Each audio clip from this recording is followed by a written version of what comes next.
Hey, hey, good day. How are you? Let me get my ringer off here. Yeah, welcome to Behind the Scenes. It's Friday afternoon. Oh my goodness. I think I say that every Friday. It's like, wow. Uh, and so, um, yeah, I just want to say, listen, I missed you last week. I I worked right through my lifetime.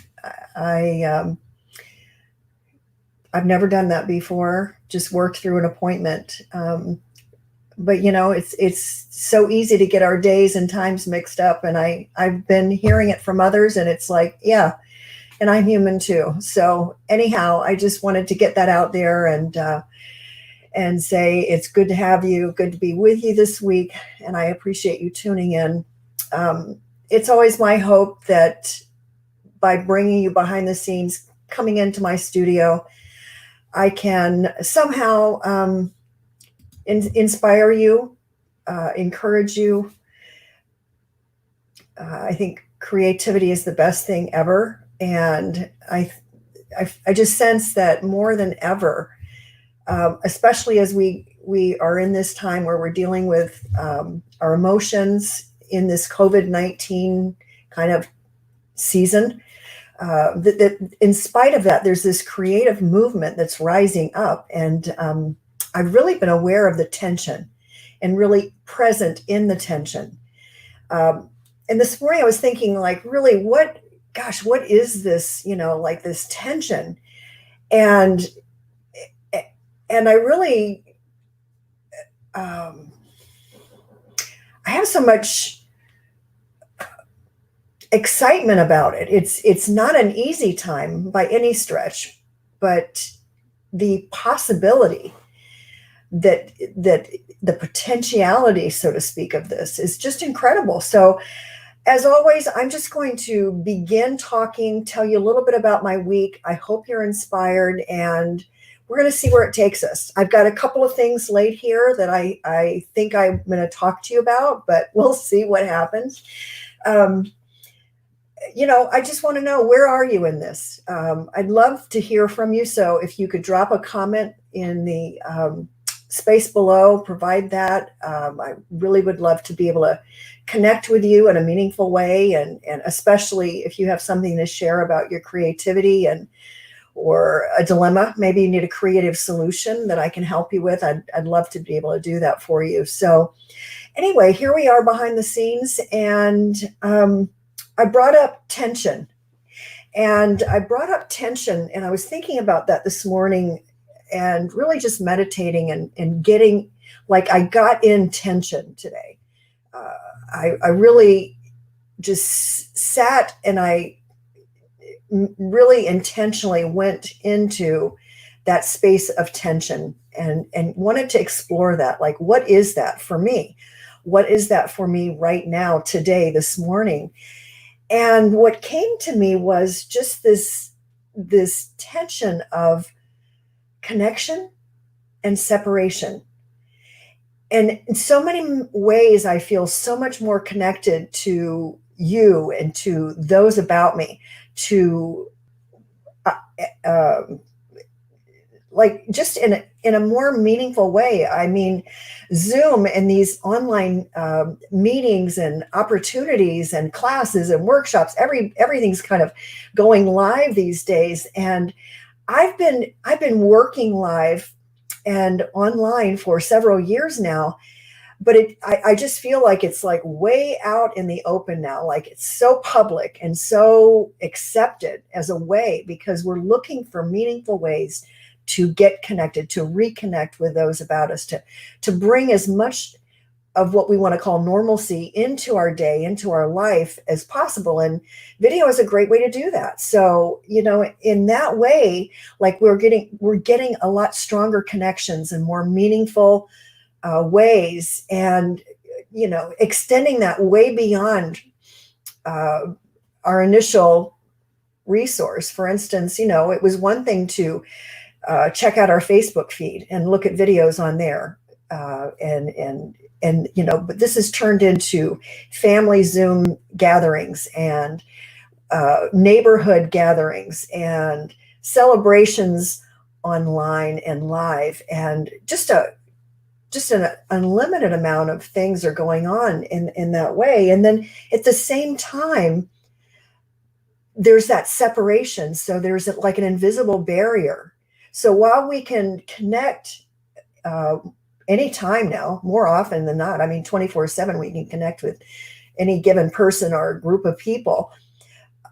And yet there's still that barrier. There's that element of touch and smell and see. And so some of the senses are shut down in that way. So I feel like that's where our emotions can really be affected. And so that's what I've been really, I guess I have a heightened sensitivity, and you may also. I mean, I'm not alone. Maybe everyone's a lot more sensitive emotionally and not really understanding it. I mean, I certainly don't have a handle on this whole thing. However, I do know that my awareness of the emotion, the fluctuations, and like I said, that tension is really present. So being an introvert and working online, having an in-home studio, my routine on a daily basis hasn't changed a lot. And so therefore the first 2 to 4 weeks, I was like, yeah, I'm in my happy place. This is awesome. And, welcome. Everyone's coming into my way of thing, and it's like, it was really cool. And then after that 4-week mark, I noticed I was more aware that it wasn't new, but my awareness to this underlying tension was there. It was present. And so anyhow, gosh, I don't know if I should start with paintings or books. I've been really I've got paintings and books going. And so I do want to get into the creative aspect of it, because the whole idea with me bringing this up is to inspire you. And somehow we need to find a creative expression. In my opinion, that's what I do, is I find a creative expression to be able to witness what's going on inside of me, what's going on with me and my relations with others. So it's really been a fascinating couple of days, especially this last several weeks, but certainly having a little bit more understanding, just because I've taken this whole emotional tension, if you will, to my creative process and realized that, it was always there. So I think once again, I'm like, oh yeah, that's how this works. Okay. And that's what I love, is because I'm continually amazed. I really am. Of this is really working all the time. That's creation. Creation is always, it's living, it's breathing, it's moving, it's changing. It's really the constant that we have in our life. So why I keep getting surprised about it is beyond me, but I love being surprised by it. I think that that's maybe that childlikeness that I talk about, that we cultivate, to be able to connect with our insides, to really get a sense on what that inner guide has for us. And so, for me, what I might suggest is, if this is something you'd like to explore, maybe what you'll want to do is take some time with your journal. And you can do this really simply with colored pencils, some gel pens or markers, however you like to work. And really just keep it simple and just pick a color that represents connection to you. And maybe connection for you is a little bit different depending on maybe the person or thing that you're like reflecting or meditating on. What is that connection? Your connection to nature could really, that color could be a particular color for you. And maybe green, you think of, when I connect to nature, I just feel so good. I feel like there's life in me, that, that there's prosperity, and that's where I thrive. So it could be that that's a color that represents your relation or that tension or connection to nature. And then it could be certain people. And I use this oftentimes and work with my clients with my creative coaching, that, okay, so this particular relation is It's your connection, it's a relation, and yet there's some tension there. So what color could you choose that represents the tension that you feel or sense with that relationship? So pick one color and then go in onto your journal and use that color, and you draw color in a particular shape, that shape that expresses that particular connection with that particular person. And so you can take this through like a little inventory of your relationships. It could be work relationships, it could be family relationships, it could be your neighbor, it could be groups of people, and how you're feeling about that. And then on the other side of the paper, you could express your separation. So now, some of you may feel, well, I don't feel connected, I feel separate. We'll start with separation first. But I'd like you to explore both with the same people, places, and things, okay? Maybe your connection with nature is green, and your level of separation because of the circumstances, this color represents it. Maybe red, like because you had to stop. That's just a really simple thing, but it's really a great way to connect with your emotions and really like put it on paper, get it out of you and on the paper, and you'll start to feel relief. It really feels good. And sometimes too, it's like it's easier just to use a color to connect with our insides, and then the words come later if necessary. Sometimes I work through things with color and textures, and it could be fabrics, it could be paint, and it's like it accelerates this process that I have. And so I just want to put that out there. And if you're feeling the tension, whether it be through connection or separation, perhaps it's a good time to sit down and just express that and give yourself the space to be able just to be. I think that's one of the other things also, when these changes, like when changes are imposed upon us, and I always say changes are a lot easier if they're my idea. But when we have changes imposed upon us, it's really pretty normal for us to default into a doer. We have things to do so that we can make this change. So there's tasks maybe that are necessary, prudent tasks. And yet if we're not careful, we'll get caught up in that cyclical doer mode and forget about the being. And so our balance goes. Okay. So yes, I think there are certain tasks to do in change, but then we step back into that place of being and let the rest unfold. And I think that's the important thing. That's wonderful self-care. And when we do that for ourselves and not put that expectation and demand on myself, then I'm less likely to put that on someone else. Okay. So, I'm treating myself better. And at the same time, I'm able to love and serve others well as well. So that's really, I believe, the good for everyone. And during change, we do need to take care of ourselves first, and then we can be of, a greater service to others. And yet somehow by serving others, it brings about the balance that we need. So go figure. So that's been really working me, that whole concept, tension, be it connection or separation.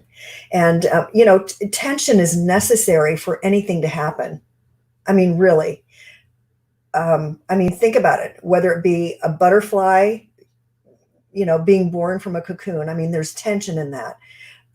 Drums, without a tight drum head, there's no sound. Without the tension of guitar strings, there's no sound. So tension is necessary. When we talk about, heaven on earth, we're calling heaven down. We are declaring heaven right here, right now, right in my hula hoop. Okay, that's where the presence of God is, whatever you understand that to be.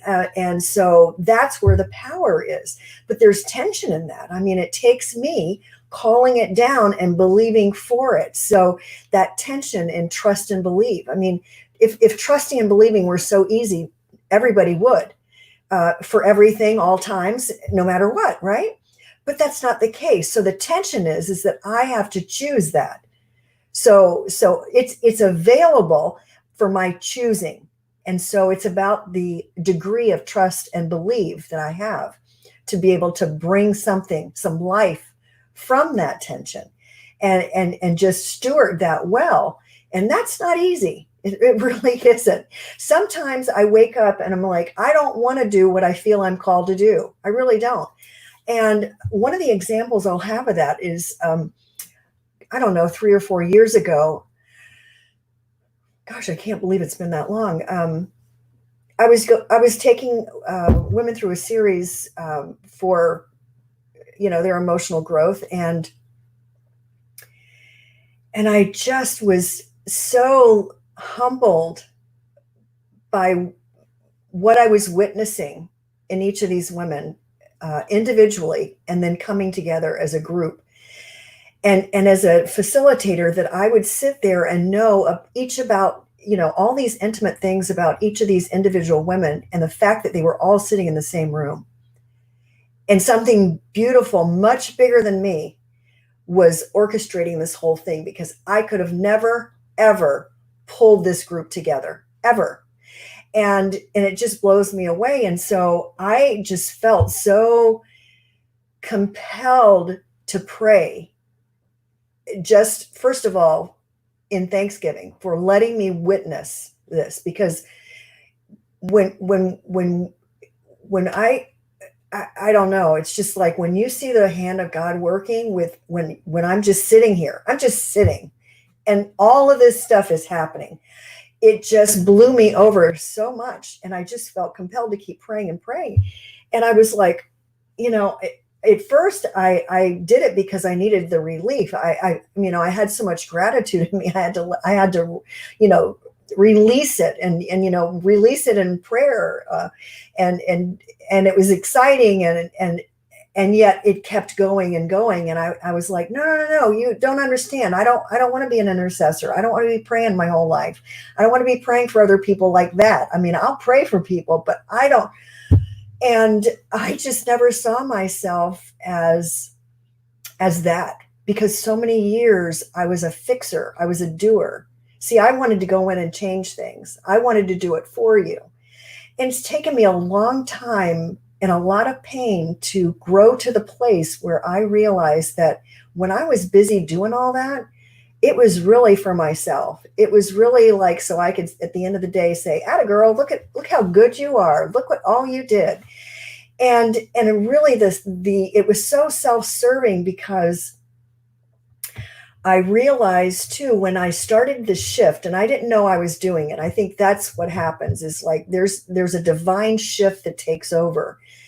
And I began to see the effects of it before I realized what was happening. And I didn't wake up and change me.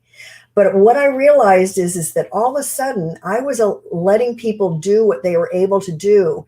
And I was coming alongside of them in faith. And really what was happening is they felt, not only did they feel worthy of choosing better, making better choices, they also got the message from me that they could do that.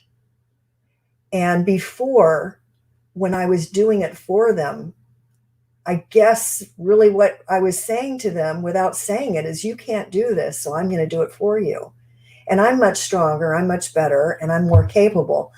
And that's really not at all the message that I wanted. That's not what I was given to steward. I wasn't put here on earth to be a do-it-all. And so I will tell you that the blessings come the more we let go and let this power that's inside of us do the work, and not have all those best ideas. I've got a ton of great ideas. And yet I felt in my spirit, I felt in my spirit, God say, just because you can doesn't mean I want you to.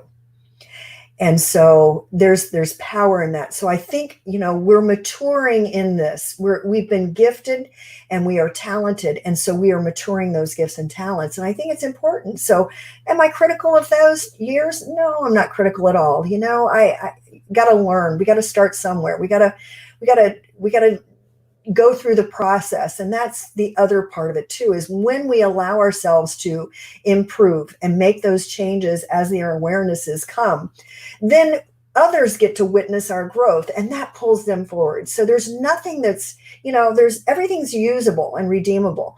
Everything's purposed to pull everyone together. And I always say that, healed women heal families. Healed women healed communities. Healed women can heal a workplace. Healed women, not because they're going to go in and do it all, but because of their presence, because of the work that's been done in them, they can transmit now that experience and they can walk alongside others who are in that place. And that's a huge, or that's a big deal. And I was going to say it's a huge assignment, and it really is. And it's one that I can't do by myself. So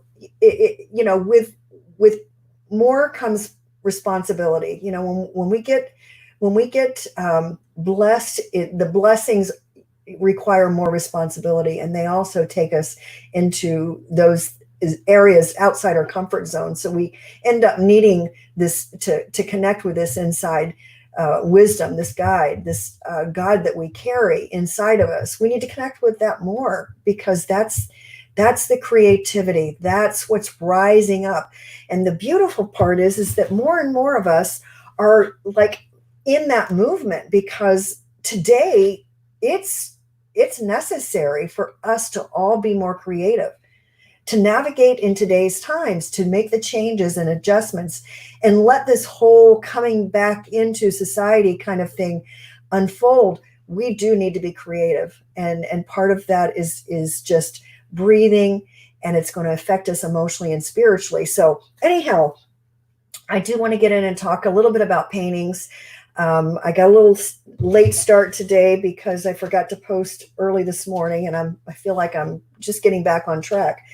But I'll tell you, if any of this interests you, I want to give you a few things. A couple of years ago, my daughter moved to Alabama, and she started working with a company. And lo and behold, if their management team, one of their practices is they have a management team. They have a book study.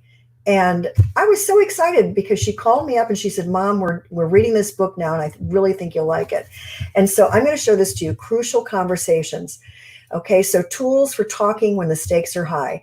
I brought this out again, and I'm reading it over for the second time. It's an excellent book, and I originally bought it just so that I could have this conversation with my daughter, because I thought, hey, if she told me about it and she's excited about it, I want to be able to talk with her and see, find out more about her experience with it. So anyway, so I'm reading this a second time, and it's just so awesome.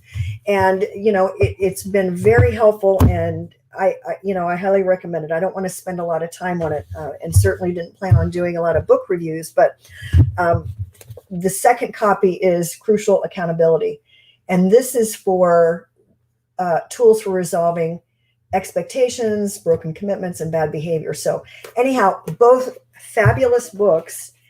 And let's say you don't want to get into that too much. I mean, they're excellent books, but here's another one. Okay. Emotional intelligence, because that's really what this is about, emotional intelligence. And let me tell you, there's just some fascinating things in here. So I did mark a page here. And again, I don't want to do a full book review.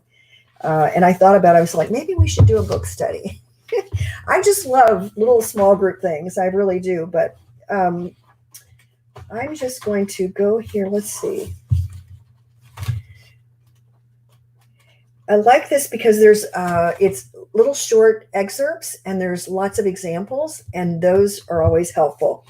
And this is not the beginning, but it says what emotional intelligence looks like, understanding 4 skills. So it breaks this down into 4 different skills, and It says to truly improve your ability in the four emotional intelligence skills, you need to better understand each skill, what it looks like, and how, and what it looks like in action. So it's two categories: personal competence, which is self-awareness and self-management, and then there's social competence, social awareness, and relationship management.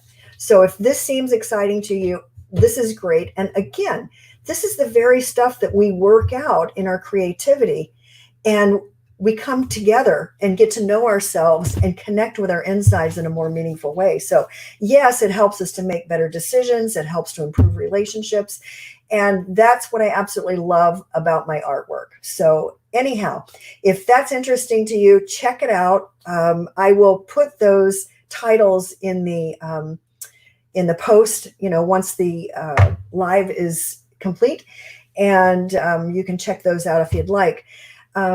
Before we wrap up today, and I've kind of packed a lot in because I really don't want to dilute that much. I really feel like we need to explore tension. We need to be open to tension and thinking that tension is not bad. Tension can be scary. Tension can cause walls to go up like nothing else. Self-protection, pride, fear. It can bring on a lot of things. Don't let that get you boxed in. Okay. I'm not shaming you or condemning you, because let me tell you, I've had my share of it come up lately. The deal is I don't let that begin making my decisions. So I've got some specific things that I do to step back emotionally and spiritually to be able to process that, honor myself.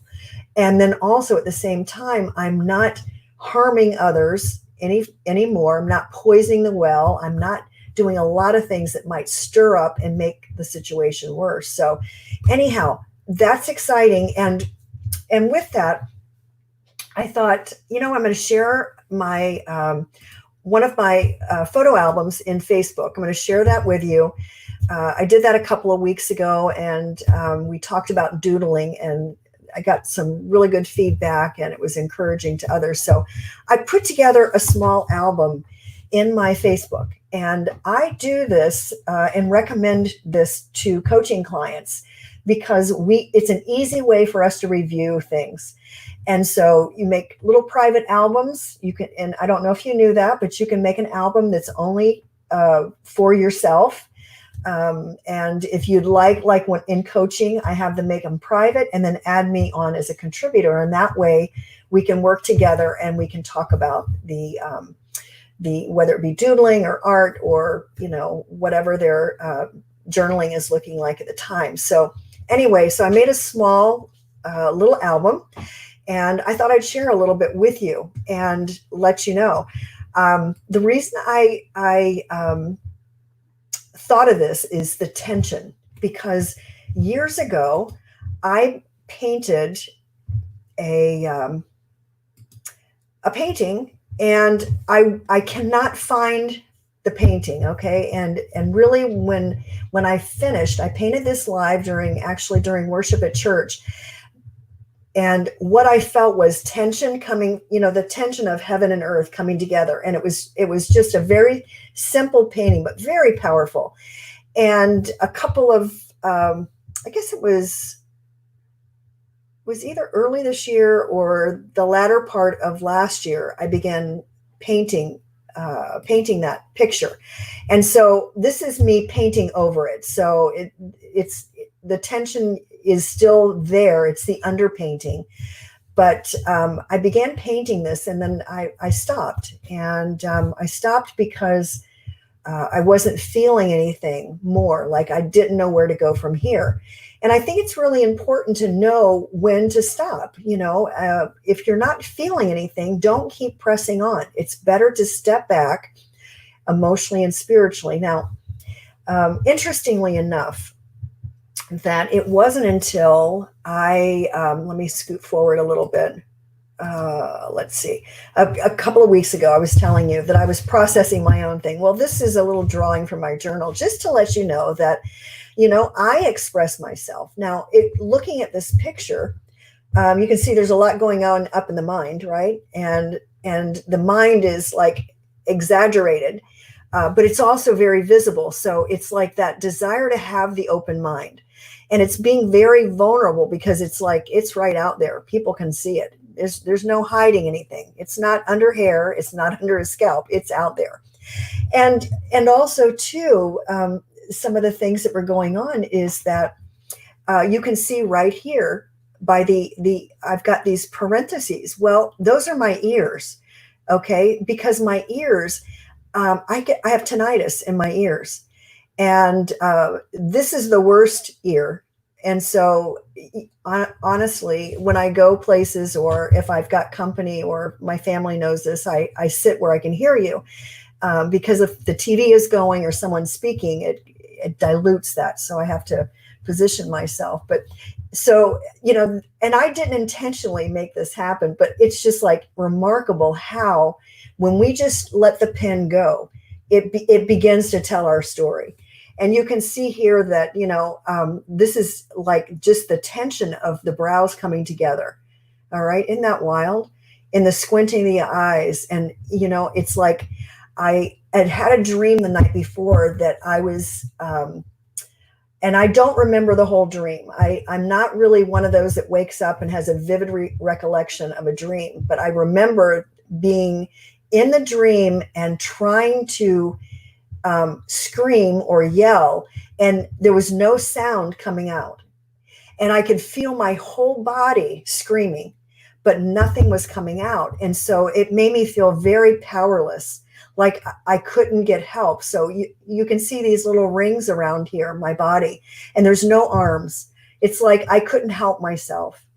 And it was just like, so this was the expression. Like when I woke up, I don't know if you've ever woken up, with all kinds of emotions and feelings. It says at the top, one of the things says in the grips of fear. And so anyway, I threw that in there just to talk to you a little bit about, expressing ourselves in the journal. Let me tell you, after I draw these little journal entries, it's just permission to feel the feelings. Most of my pain comes when I don't allow myself to have a feeling. And so letting myself feel the fear, letting myself, like my ears be noisy, letting my mind just open up and like it looks messy, and just being right where I was at. I'm telling you, I felt better. I didn't have to really even say anything more. I did journal some more, but it's like, wow, what a shift just by acknowledging that. And that's not the whole of me. Okay. That represents a facet of who I am.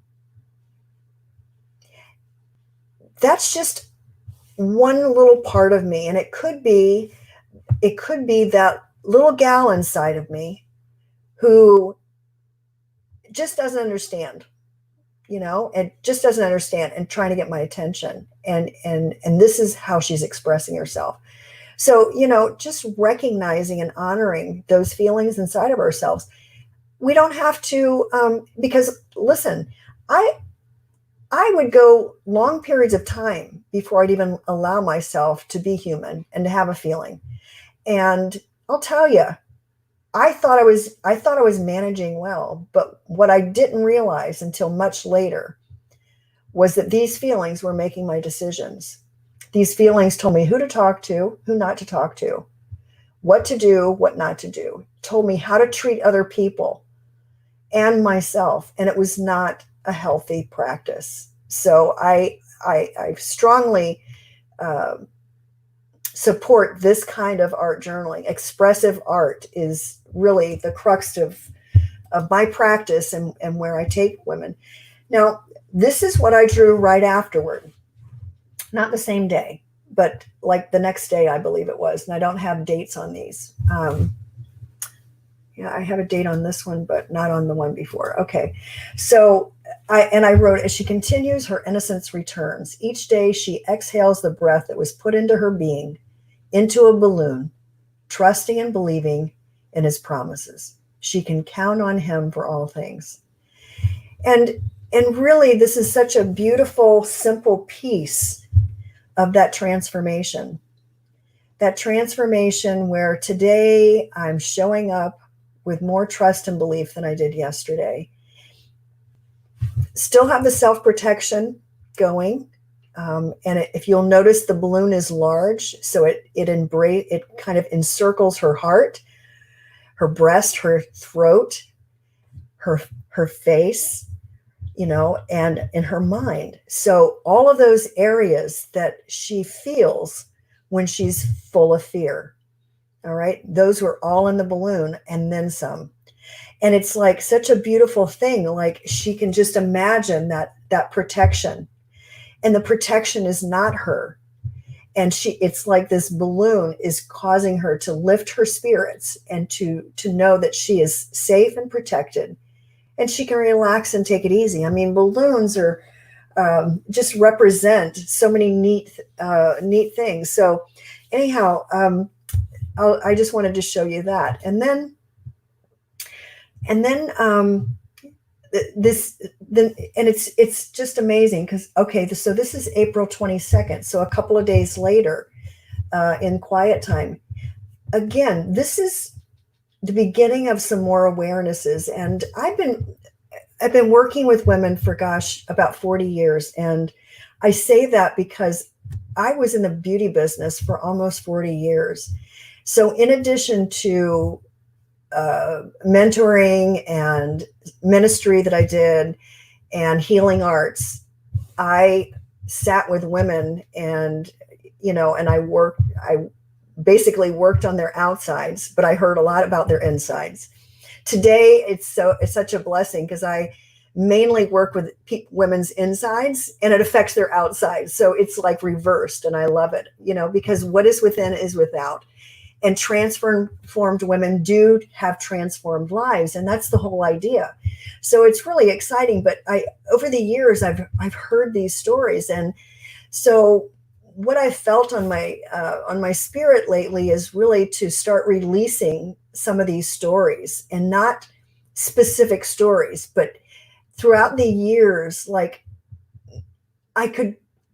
And while we're all individual, and I'm not minimizing anything, I think generally speaking, there's some things that women have. These women have that they can relate to one another. Their circumstances may be different, but they certainly can relate to one another. And I know that over the years, just women feeling weighed down and burdened, and it could be financially, it could be with, self-knowledge. It could be that they have a lot of education and it's a burden because they expected it was going to take them further. It could be financial burden. Maybe they're the breadwinner of the family, the lead moneymaker of the household, and that feels like a burden to them. I don't know, but these are things that have come up over the years. Women who feel just like they're shrinking, like they're not noticed, like they've just yesed themselves away. And it doesn't even have to be that they're blaming anyone, but they just don't know how to get from this place and begin to find themselves and improve the identity and, who are they? And that sort of thing. So anyway, some of these things are coming, and the stories are starting to pull together. The stories of the number of women who have TMJ, mouth problems with their hearing. So you'll notice in this, the double line around here, and it's just representing the tension and that feeling of being caged in, so to speak. And energetically, it could be manifesting physically, as well as on the shoulders. A lot of women that I worked with and have had problems with their neck, shoulders, arms, and their back. So it's very interesting. I don't know. This is just the beginning, some sketches that I've been sketching. I took it a little step further and started incorporating some other color and some more drawings, and then moving it right into into this particular form. But I just wanted to show this to you. I don't want to get too deep in some of the conversation because I'm really just starting to get into it myself. But what I do want to show you is that, okay, so I did tell you a little bit about this painting. That started as tension, and then I started painting, and life started coming. And when I started painting this, what I was painting into this was the awareness that, yes, for many years, I couldn't see the forest for the tree. And it was the tree, not the trees. You know, when you, what I found was is having like a strong opinion about a person and keeping the focus on that strong opinion, we lose sight of everything else around us. We make it so important. And so this is where it's at right now. And it's just, I don't really have a lot more to share with that, but I wanted to share just a little bit because the next painting I'm going to show you is not done either. And this painting, I painted this, actually I was live painting at a prophetic conference in Colombia.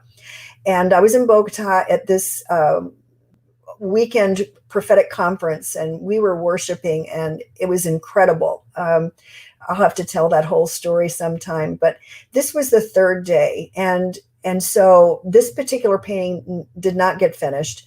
And what I will tell you about this is that I felt like God was pouring more into, you know, it's like oftentimes we think we have to be broken to receive more. Like even in day to day, I've talked with so many women over the years, and they feel guilty wanting something different or more. Because for all intents and purposes, people, they would say, well, from the outside, my life looks really perfect. So I shouldn't be unhappy. I shouldn't want more. I shouldn't want different.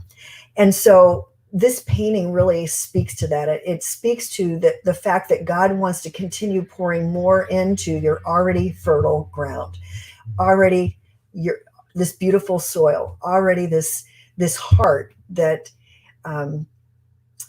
is good. But, you know, God always wants to bring us into something more. And so I just really felt that on this painting that I was witnessing God's wanting to keep sowing into us. Like he's never done, like he's never going to look at us and say, okay, enough is enough. I've given you all I'm going to give you. Like there's always going to be more. And it's a celebration. I mean, I feel like there's a lot of life here. And while it's not complete, it's not done. That's what I get from this painting. So anyhow, in this process of me like studying out tension and really just going prayerfully, kind of going into that place, I saw some similarities in these works. And I'm just fascinated because I don't know where it's going, but I see the similarities here. And I believe they're in the different phases. Like this is really someone in the messy mess. Okay. This is someone who's, we haven't redeemed her. We haven't prettied it up. In fact, she's really raw and real and vulnerable. And then here, I feel like, you know, we had to redeem her. Like I had to paint her prettyish. And while she still has some mystery about her and it's not a complete painting, that's what I feel. And then here we go with this particular painting. I'm like, oh my gosh, it feels like the message that I got with this painting on the far left where, you know, God's not done. He's always wanting to take us farther. He's always wanting to continue to sowing more into us, taking us, you know, to higher grounds, so to speak. And so I'm just very curious. I'm excited about it. And I show you this because not that I have any great words of wisdom, not that I'm going to tell you exactly what to do or what all this means, because I don't know what it means yet myself. That's really what I want to share with you. Because women will say to me, I don't know about this creativity thing. Because, you know, we're so used to something having to be produced. Like it has to equal something. It has to It has to, like, why am I doing this? We have to know a reason. We have to put all the, everything lines up. We have to categorize everything. No, no, no. That's not how creation works. Creation does not work that way at all. And so I show you this to inspire you to continue or get back to practicing on a daily basis, because you will get revelation. You will get insight that you would not normally get. I mean, I'm getting excited about just process. When I can get excited about these paintings starting to have some similarities, then what am I going to do? I'm going to say, oh my gosh, my life has got this new pattern going too.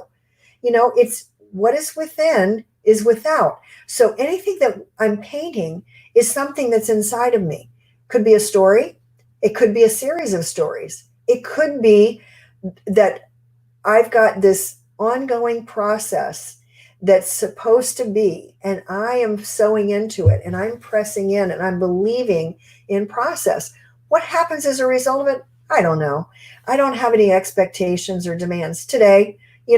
A lot of days I do. I sometimes will say, hey, I don't know if this is worth it. Should I be putting my time, energy, and talent to use this way? And so anyhow, I hope that, like a couple of weeks ago, when I shared some of my doodling, when I shared some of my work, when you got to see what it was like and where I'm at now, I hope that that's going to help you out. I guess too, let me just show you one more thing. I'm going to go back into my Facebook, and I want to show you one more thing before we sign off. And I'm going to go into a different album. And let's see. Oh, here it is. I only put a couple pictures in here, and I'll tell you why. When I first started painting, and this goes back to 2014, I was on my way home from church.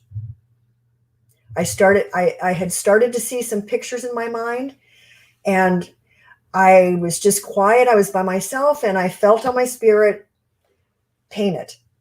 And I said out loud, I don't paint. And as I'm saying, I don't paint, or I'm not a painter, I felt inside, but I'm going to try. So as I was saying one thing, I was feeling the contrary in my spirit. So I was feeling like, okay, what do I have to lose? I'll go home and try. So I took out some paints the kids had when they were little. Now, my kids are adults now, so they are 25 and 33. So I had these paints a long time. And I didn't start with paints. I did what I would do for them. I would say to them, and I don't have the little sketch handy, but I said, while I'm getting the supplies out, I would say this to the kids, why don't you guys go, I would give them a paper plate, go sketch what you want to paint. And it gave them a busy work, but it also kind of helped them to plan a little bit. I don't know. I just did it. And so that's what I did. I first sketched, and then I took it to the paint. And so anyway, this wasn't one setting, but over the course of that week or so, 10 days, I painted this painting. So that was in 2014. And so my husband and I went on our first vacation, just he and I, since being empty nesters. And this was in 2015.